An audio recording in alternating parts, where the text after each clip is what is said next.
Bom, o que acontece é que, como eu falei para vocês, a democracia é um sistema de confronto. Portanto, em alguns momentos há um confronto entre esses direitos. Então, vamos ler essa passagem que está aí na tela.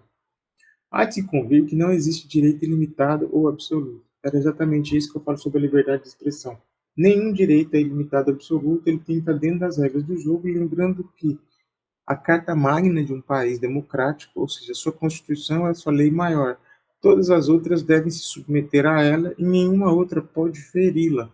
É assim que a gente faz o nosso Código Penal, o nosso Código de Leis Trabalhistas, enfim, todas as nossas legislações não podem de nenhuma maneira ferir o Código Maior, que é a Constituição. Então, por isso que eu digo que a gente não pode, inclusive, quando a Constituição garante liberdade de expressão, desde que não fira, né, o equilíbrio da democracia, que é o que aconteceu no Brasil em alguns casos, como eu apontei. Todo direito é relativo ou contextualizado na medida em que o direito de um passa a ser o dever do outro. Então, mas tem deveres, é isso que eu falei. Então, é um equilíbrio entre as coisas. Mesmo os direitos individuais mais básicos, como a vida, são relativizados. Opa, veja, então há uma possibilidade, quando há um confronto de direitos, de se relativizar, inclusive, direitos básicos individuais, como a vida, que é aquele que eu disse um pouquinho antes, que é o direito irrevogável no Brasil. Mas, em algumas situações, ele pode ser relativizado como direito básico, por exemplo. Então, vamos ver um exemplo. Quando determinada pessoa ameaça a vida de outros, ela pode ter sua vida subtraída para garantir que outras vidas sejam poupadas. Então, lembra o caso daquele sujeito que sequestrou um ônibus no Rio de Janeiro? Todos esses casos você conhece de uma pessoa que, enfim, né, um indivíduo que sequestra um indivíduo um número imenso de indivíduos e coloca eles numa situação de perigo. Então, aquele sujeito coloca em risco a vida dele, um homem-bomba, por exemplo, um sequestrador, mas a vida de 10, 15, 20, 30, 40, 50, 100, sei lá quantas pessoas estão à volta deles naquela situação de risco que ele colocou. Aí, segundo o slide, os direitos são confrontados. Então, há o direito à vida da pessoa que está disposta a tirar a vida de outros. Então, o bandido, né, o criminoso, que sequestra um ônibus e bota ela na cabeça de alguém e ameaça as pessoas, ou o homem-bomba que está com pessoas em volta dizendo, ah, vou explodir vocês, essa família.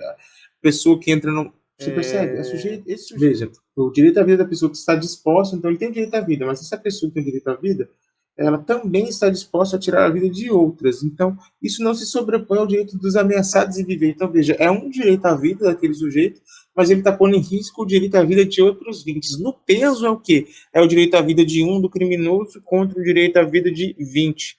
Em muitos desses casos, como a gente viu, o criminoso teve assassinado por um atirador de elite, algumas coisas dessas, como o caso do ônibus no Rio de Janeiro, no 79, que virou inclusive até um documentário, tá, percebe?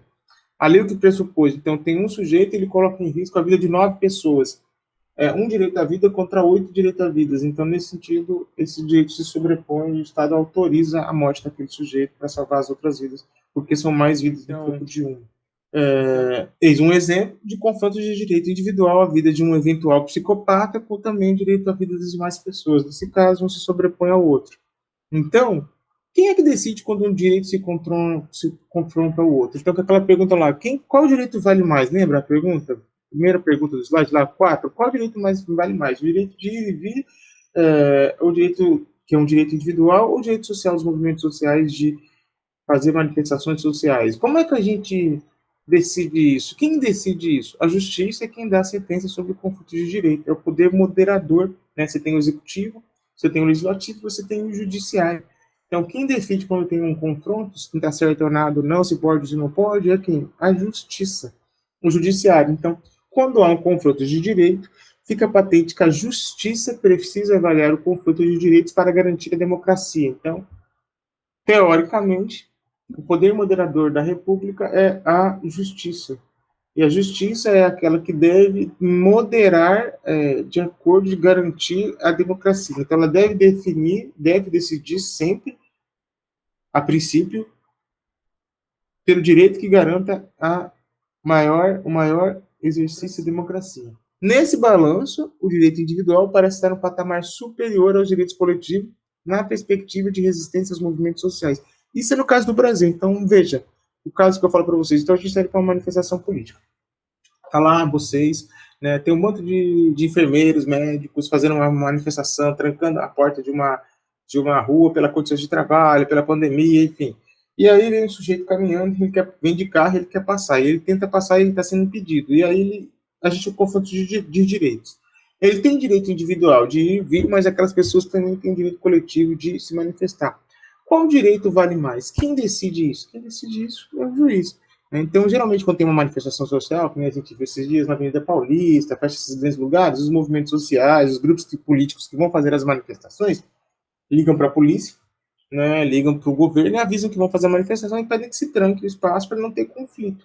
Né? E aí o juiz autorizou não, e fala, ó, o juiz deu a liminar, autorizou a manifestação, ou não autorizou. Então, quem decide qual direito vale mais, ou quem vai ter o maior direito, é a justiça.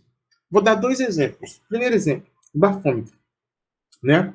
Exemplo 1. Sinalização da justiça de que o teste do bafômetro não pode ser compulsório sob a alegação de que ninguém pode constituir prova de si mesmo. Veja, então o teste do bafômetro é um caso que prova que vale mais o direito individual do que o direito coletivo das demais pessoas. Então, há um elemento na Constituição brasileira que diz que ninguém é obrigado a produzir prova contra si mesmo. Então, você pode ficar calado sem pensar, eu não sou obrigado a produzir prova contra mim mesmo.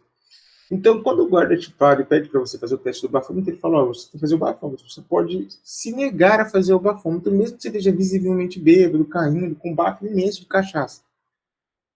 E aí a lei, ou a Constituição, permite que você não faça o teste. O policial vai notar que você estava visivelmente embriagado e tal, e que você não permitiu que você fizesse o teste. Aí você vai ser julgado por juiz, passar com o processo, mas você pode ser absolvido, porque você não tem uma prova cabal de que ele estava bêbado.